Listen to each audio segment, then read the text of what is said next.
All right, so I kind of feel like I need to channel my good buddy Randy, Cheap Audio Man. This is like 80 bucks. So sit down, have a cup of, what is this, matcha? A cup of matcha. And let's talk about the Douk Audio A5.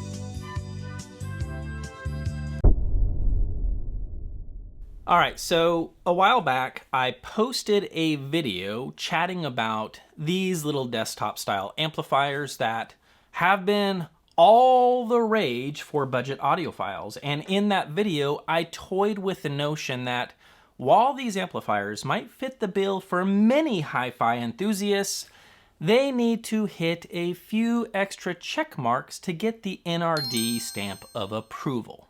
And of course, some folks will cringe at the idea that an amplifier, yes, an amplifier can impact soundstage, but I am one of those kinds of audiophiles who subscribe to the notion that they do.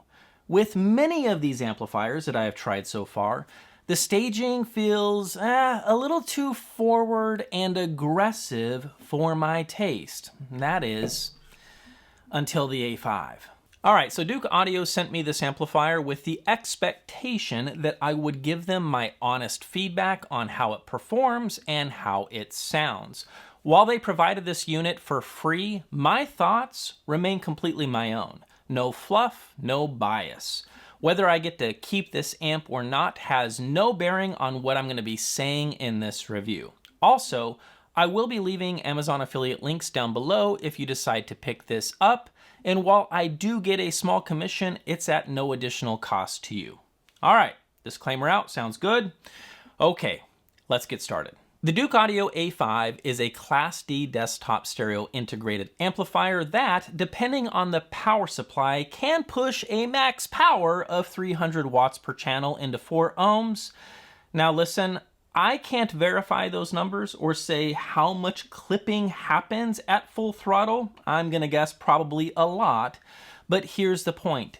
These little tiny amplifiers do sound powerful, and for 90 bucks, it's crazy how much firepower that you can get these days. Now here's the deal. I am not smart enough to explain why, but I have to say something right away.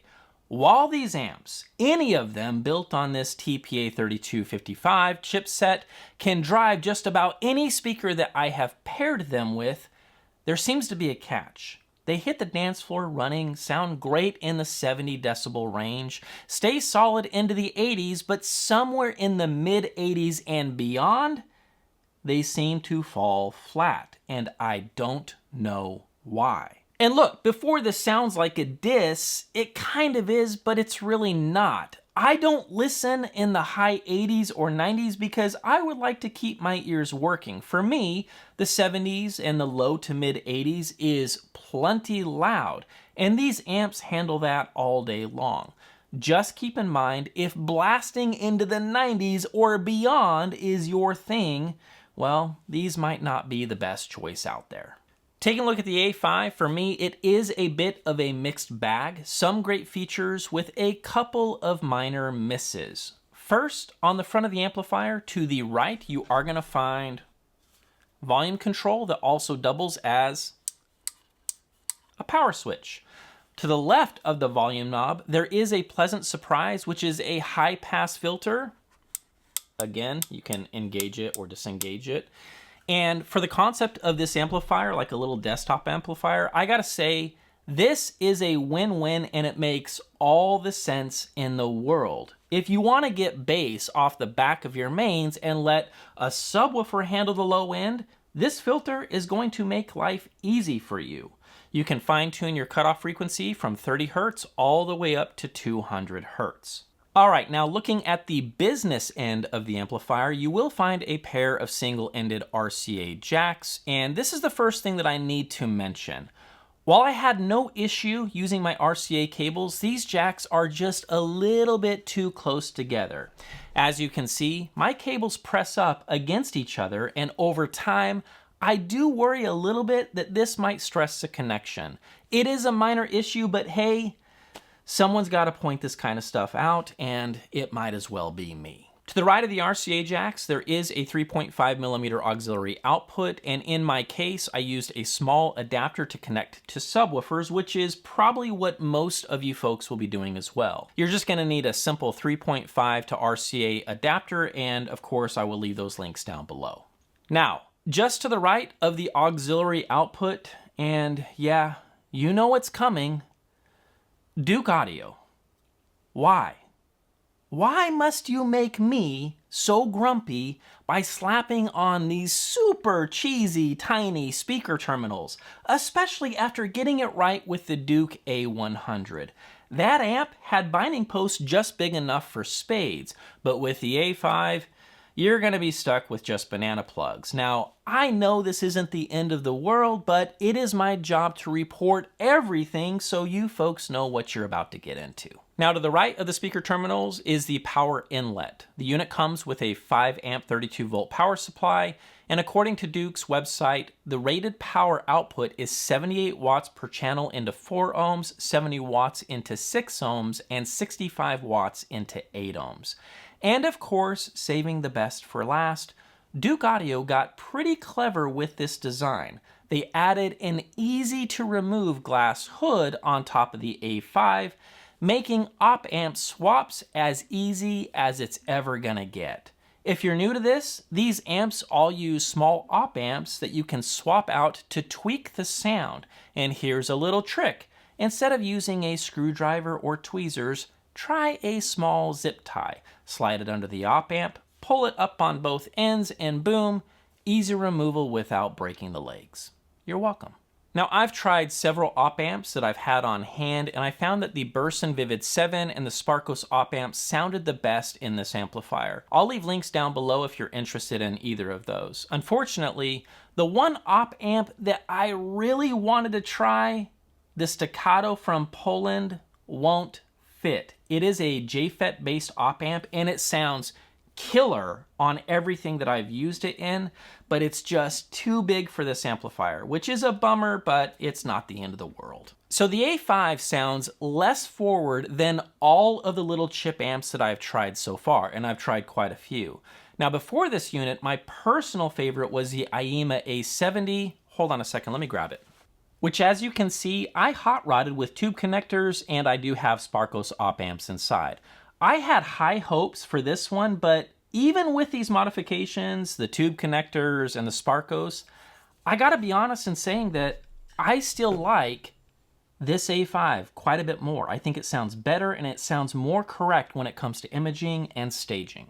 So let's get to the point. Now, in terms of tone, there's nothing wrong with this amp or any of the amplifiers that I've tried, honestly.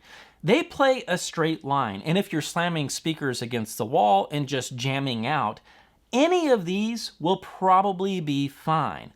But in a treated room with speakers placed deeper onto the dance floor, the staging and imaging of most of these amps leave a lot on the table.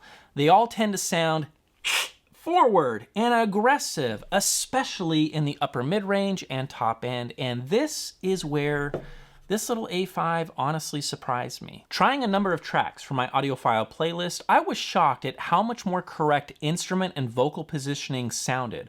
While not perfect and not quite on the same level as my reference gear, I would say for $80, you're probably 96% there. I'm not kidding, like you're pretty dang close, which is insane considering the price difference between this and my reference system. At reasonable volume levels in the 70s and into the 80s, the amp sounds dynamic and engaging, and yes, I was using my new prototype speakers, yes, the ones that we've been chatting about a lot, and this combo worked out really well. Keep in mind, these speakers are 85 dB sensitivity and 6 ohms, so not the easiest to drive, but in a near field setup, I would imagine this would absolutely, it would kick rear end with these prototypes. They were named Aria. We're ditching the name Aria because I'm an idiot. I don't think about trademarks. I don't think about that like trademarks. This is Texas. We ignore trademarks. What about bass and mid bass? What about texture? You know what? It's solid. There is no veil. There is no heavy damping sound. Lower mid range, it sounds correct. It sounds even-handed. It sounds detailed without being sterile or dry. Upper mid range and top end, it's decent. This is where that last percentage points are lost. It's decent. It's still slightly on the edgy side. However, there is a little bit of a trick to smoothing it out even more. Danny from GR Research showed me this. Connect a tube preamp into the A5. I know that sounds crazy, but hang tight. Crank up the volume. Volume, where are you? Crank up the volume all the way. You've got your preamp connected into the RCA jacks on this thing. And then run this as a power amp. Now, I gotta be honest with you, when Danny showed me this, I thought he was smoking something more than brisket, but it actually works and it sounds better. So if you happen to have a great sounding preamp, I would say preferably a tube preamp. Try this little hack or this little trick and let me know what you think. All right, so who wants to hear the A5? So for these sound clips, I thought that it might be fun if we compare the sound of this amplifier using different op amps. Now, before anyone gets crazy in the comments section, let me explain something so we are all on the same page. This comparison isn't going to show you much, if anything at all, when it comes to soundstage presentation or imaging capabilities. What it can do is help you hear some tone differences and deviations of resolution, and you know what? That's about it. All of my sound clips are recorded pretty close to the speakers, so you really can't judge the total picture based on these clips. And yes, I will be using the little prototype speakers in this video for those who are curious about how they sound. One last thing, headphones. Put your headphones on. Comment section. Oh, it sounds just like my iPhone. Thank you. Thank you for showing up. Here's a cup of matcha for you and your mom.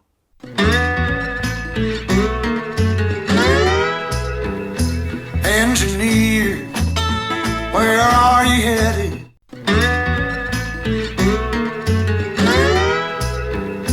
Engineer, where are you headed?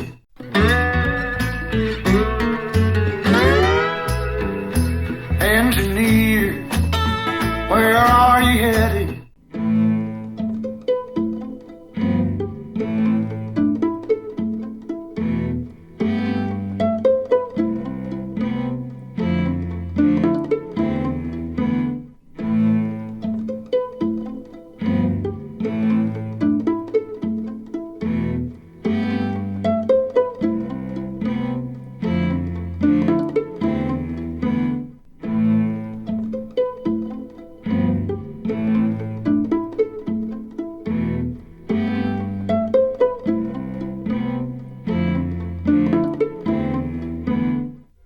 No hubiera pensado que yo me iba a enamorar, jamás no quería saber nada más, nunca más.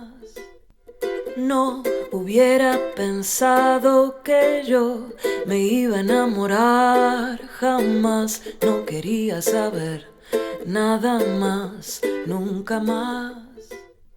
No hubiera pensado que yo me iba a enamorar, jamás no quería saber nada más, nunca más.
All right, folks, what did you hear in the clips? Did this little $80 amplifier impress you, or did you find it lacking? Let me know what you heard in the comment section down below, and let's knock out the final thoughts on the Douk Audio A5. So in that video that I referenced at the beginning of this review, talking about or asking the question, are these amps the revolution that audiophiles have been waiting for? The answer is no. It's still no, but the A5 moves the needle at least in the right direction. While I won't hype this as a giant killer, it is a great $80 amplifier. I will die on the hill that these tiny little binding posts are a joke, a bad joke, but even with that gripe, I have to admit that the Douk Audio A5 might be the best sounding $80 amplifier on planet Earth. So there you go. And with that, I will see you Douk loving audiophiles in the next video.